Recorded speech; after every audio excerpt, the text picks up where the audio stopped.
So I want to speak about possibilities today. We really can't make a change. I guess this really sounds pretty elementary, but we really can't make a change and do something different unless we see the change or do something different, unless we see it as a possibility, as it's possible for us to do it. So in our lives we have countless choices that we can make along the path, and the universe is filled with possibilities, but we need to be aware of what it is that we want to do, and to remember that we've got a helper, that the divine, that's a nice way to talk about God. The divine presence is our helper, standing there ready to work with us. And Michael Beckwith, the minister at Agape, the founder of Agape, said that all of us are here. We're here to wake up to the infinite possibilities of life. And he said, when we wake up to who we truly are, when we wake up to who we truly are, we realize that there is nothing on the outside that's greater than we are on the inside. So he's basically saying, there's no issue that can happen in your life from the outside that's bigger than the resource you have within. In fact, I think years ago he once said, don't bring your big problems to God, bring your problems to your big God. And in this particular book that I was reading, his 40-day meditation book, he says, take a look at David. Remember David, all he had was a slingshot and 3 rocks. And, I think what he's saying is when you look on the outside, look how huge Goliath looked. But David, he had the divine presence working with him, and so all he needed was the slingshot and a couple of rocks. And the only thing that stands between all of us and what is possible, you know what that is? It's us. It's you and me. We're the only thing that stands between you and I moving to what's possible. It's our belief system, it's our fears, it's our self-limiting thoughts. Richard Bach once wrote, argue for your limitations, and sure enough, they're yours. So if that's what we believe in, that's what we're going to get. So I read something this week. I was reading an article by a fellow named Jonathan Albert, and he asked a question in the article that I thought was really interesting. It really stopped me. He said, are you comfortable being comfortable? Are you comfortable being comfortable? And he said, so many people put up with situations that they don't want to be in. He said, and he gave examples of a couple of situations. He said, how many people stay in relationships that they don't want to be in? How many people stay in jobs that they hate? And he said, well, why do they do it? And he said the answer is fear. What happens is we become comfortable with the situation, and so it doesn't feel as threatening anymore. You see, it's easier to stay than it is to face change. He said, so some of what you might rationalize, if you're in a job that you hate, you might say, well, I know the routine, and I'm making pretty good money, so why change? Or if you're in a relationship that you're not happy with, he said you might think to yourself, oh, I don't want to start having to date again and facing maybe rejection, and the devil I know is better than the unknown devil. And he said, so if you get in situations like that, stop for a minute and ask yourself, how do I benefit from staying stuck? How do I benefit from staying stuck? And then, what am I missing? What am I missing out on by not taking a risk? What am I missing out on by not taking a risk? And I saw a couple of examples of people that were willing to do that this week. And one was a couple that's in their 40s, and they both quit their jobs because they had made the decision to take a year and go on a cross-country trip on their motorcycles. And I thought, because it was something that they both wanted to do. Now, I read that and I stopped and I thought, could you imagine what their friends and family said to them, a couple in their 40s. You quit your jobs? You're going to do what? What the heck is wrong with you people? You know, the forces, but something inside them knew that that was the right choice, and that was the possibility for them. And then the same author had another story about somebody who also quit her job and said goodbye to her family, and at age 50 joined the Peace Corps for 2 years. And you know, the author said that's the life that they prefer in their hearts, and they place their fear, they placed their future, they placed their faith in a divine presence, and knew that they were going to be okay, that it was going to work out for them.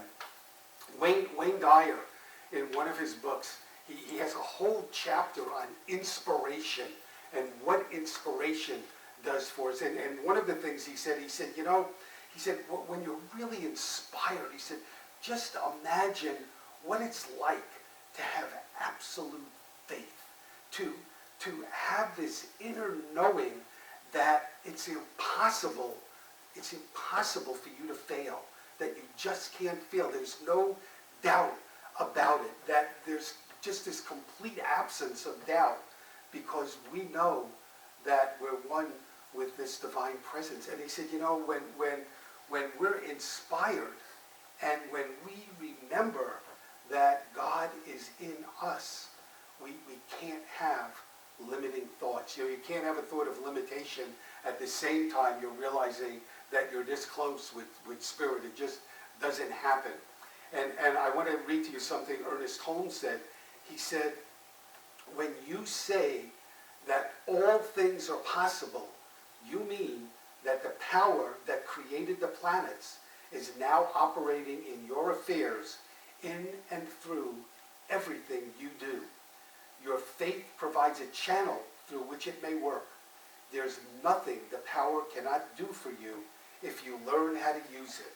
It's impossible to fail. So, you know, he was picking up, I guess, or Wayne Dyer was picking up where Ernest Holmes was, that if you really have that faith, if you really have that belief, it's impossible to fail.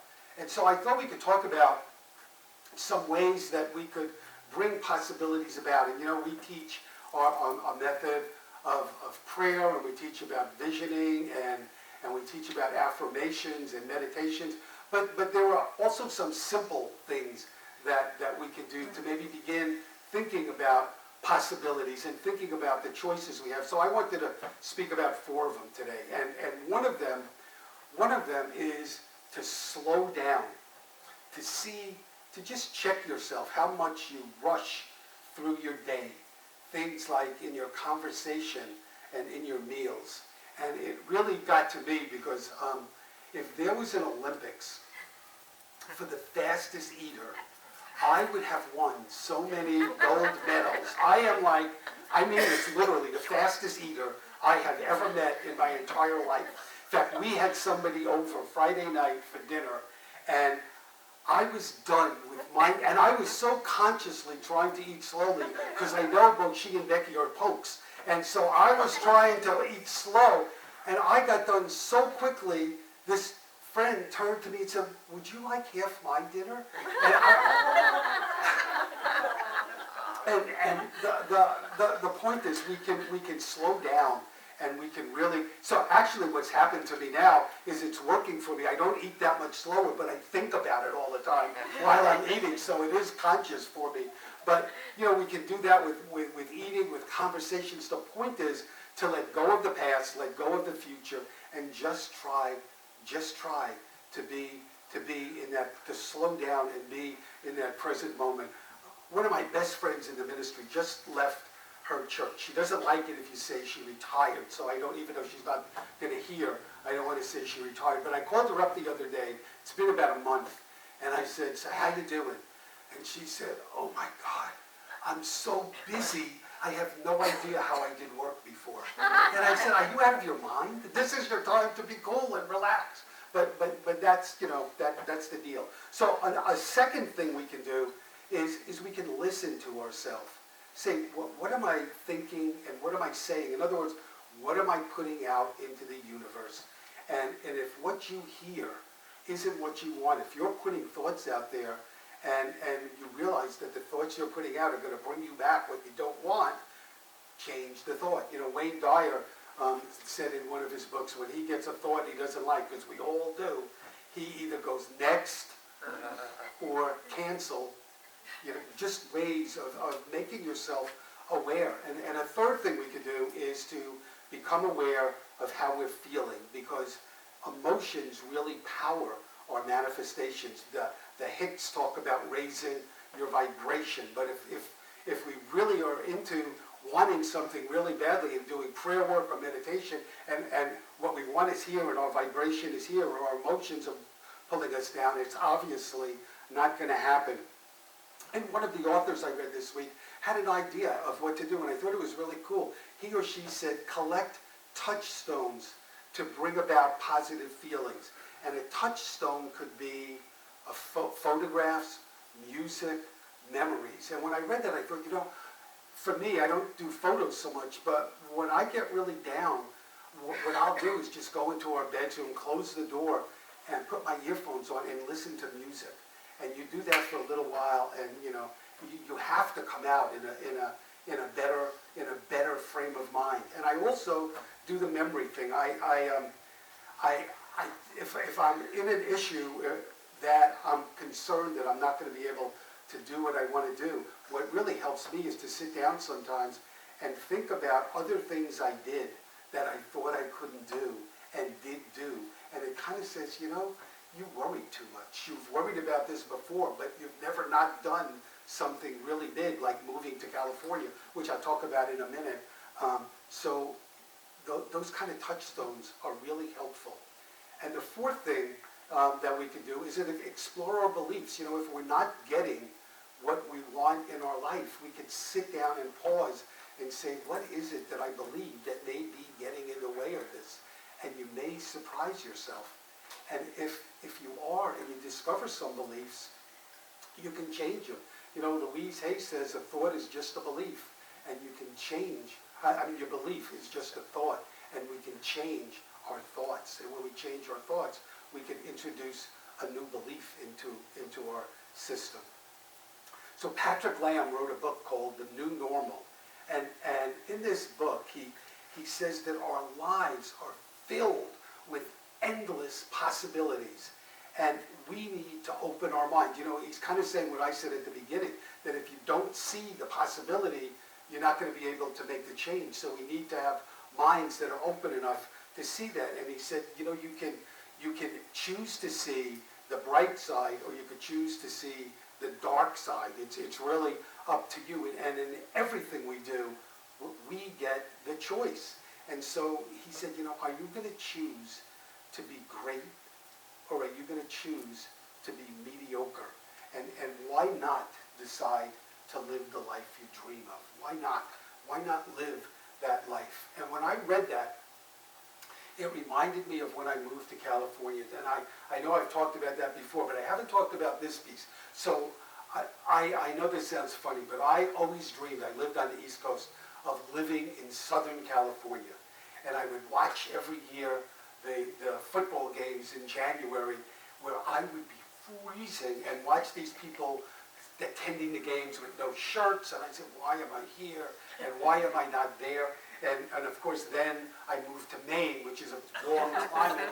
And so after my wife and I got divorced, I started to think again about moving to California. And it just didn't seem possible. I can't really say why. But what happened to me, I can remember the exact moment that it became possible for me. I'll share it with you. My best friend lived in Arizona, and he and his wife invited me to come spend a week. So I go now, in the middle of the winter. So you can imagine going from Maine to Arizona in the middle of the winter is like going from hell to heaven, except reverse the temperatures. And so I was there for a week, and the last night that I was there, the three of us were watching TV. And for some reason, my friend got up and left the room. And they had the news on. and they started to give the weather report on the news. And before they got to the Arizona report, they're giving the U.S. weather. And he's describing this huge storm that's in the middle of the country heading east. And I turned to my friend's wife and I said, "Oh my God, do you know what that means?" And she said, "What?" I said, "Tomorrow I am flying into that. And I'll either be living in it tomorrow or the day after." And I said, "I can't tell you how much I want to live in a warm climate." I said, "Gerda, I really want to live in California." And she looked at me and she said, "What's stopping you?" And in that instant, that was her exact words, "What's stopping you?" I knew nothing was stopping me. And I looked at her, and that's what I said. I said, "Nothing." And I said, "I'm moving to California." And the next day, when I went to pick up my kids, my ex-wife was watching the kids, and I said to her, I will never forget this, I said, "Are you going to be moving to California in a couple of months?" And she looked at me and she said, "And I'm moving to the moon in a couple of months." And I think it wasn't so much sarcasm, well it was, but she had heard me talk about wanting to move to California for years, and she probably thought this is one more of his dreams. In 2 months, I was living in California. I had a job and I was living in California. Once I became unfrozen, and saw that really moving there was a possibility, it happened like that. As long as we can imagine a possibility, we can achieve it. It's like our future is calling us. I read somewhere this week that somebody said, they say there's an oak tree in every acorn, and one of the reasons why it's like the full-grown oak tree is saying to the acorn, grow, grow.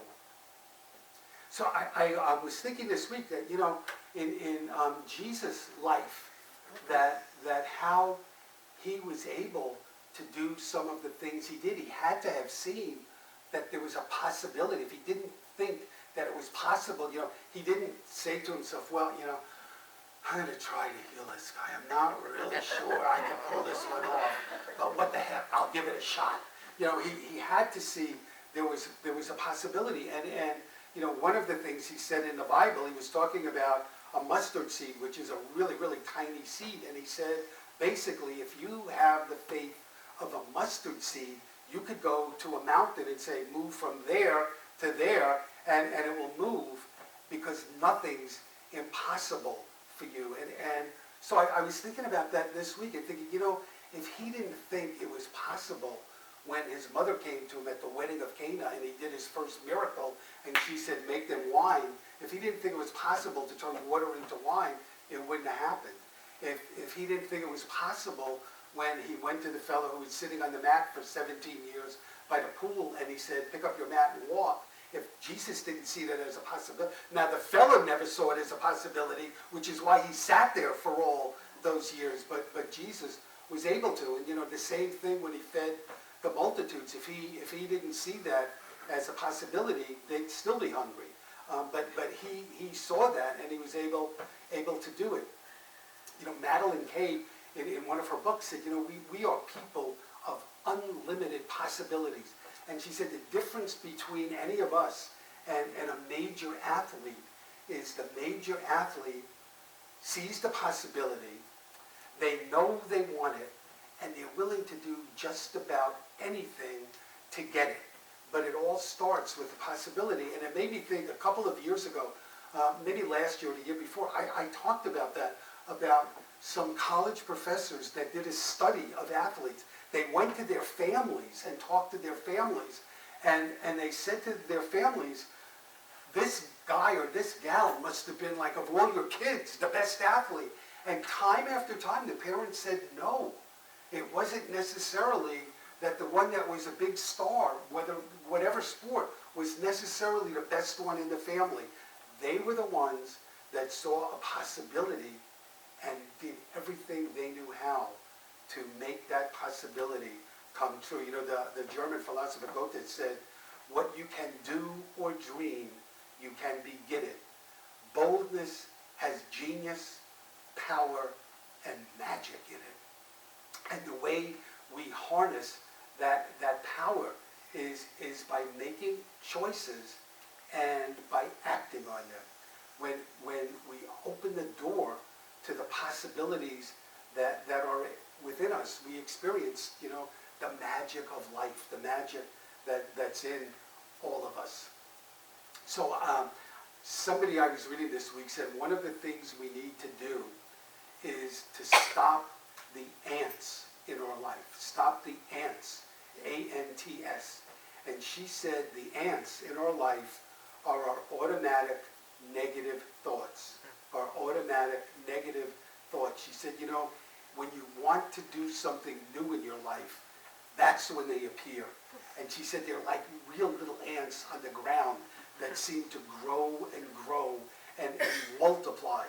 And they do it often enough, tell you, no, you can't do this, you're not good enough, you're not smart enough, whatever it is, that soon you give your power away to them. And she said, you know, what we need to do is to spot them and to ask the question, is this true? Is it really true? I'm not good enough, I'm not smart enough, whatever it is, you know, because we're all going to encounter some kind of obstacles, and what we need to do is to put our trust that the universe is for us. So I right after I read that, I saw this story by a woman who that was one of her issues in life. She grew up never thinking she was smart enough. And she was actually very successful. And she said, the way I got successful was by will. Somebody challenged me to do something, and I would do it. When she gave an example, when she told some friends she was going to write a book, they said, you're not a good enough writer to write a book. Well, that assured the book was getting done. And when she had the book done, she set a goal that she was going to sell 20,000 copies. She told some friends, and they said, you'll never sell 20. Well, she sold a couple of 100,000 copies because her will got her through life. And she said, you know, eventually I learned that there was a deeper well of creativity and meaning in me. And that helped me build a bridge from where I was to where I wanted to go. And one of the things that she really meditated on or thought about a lot was the Bible phrase, thy will be done. And she said, you know, what I realized when I studied that, what it didn't mean was, if I was a really good girl, God would give me what I wanted. She said, I knew that wasn't what it meant, that my will wasn't going to get me there. She said what it meant was doing what Spirit leads me to do.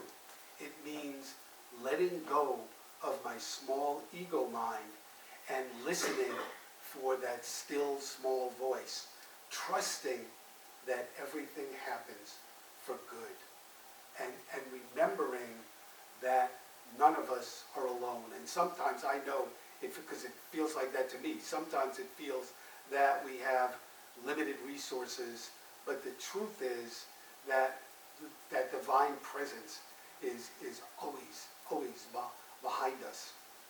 And Tama Keeves, who I've spoken about a lot, Beck and I met her and saw her speak, and she's the person who was this fabulously successful attorney and hated her life and wanted to move into something different. And she said, you know, we discover who we really are by following what it is we want. And she said, we're given these dreams and desires for a reason. And the reason that we're giving them is because they're windows for us on how to live an inspired life. And that is our work. It's our work to choose that life, to move towards it, and to live it. And so I want to close with something from Soren Kierkegaard, who said, if I were to wish for anything, I should not wish for wealth and power, but for the passionate sense of the potential, for the eye which ever young and ardent sees the possible. Pleasure disappoints, possibility never. And what wine is so sparkling? What so fragrant? What so intoxicating as possibility?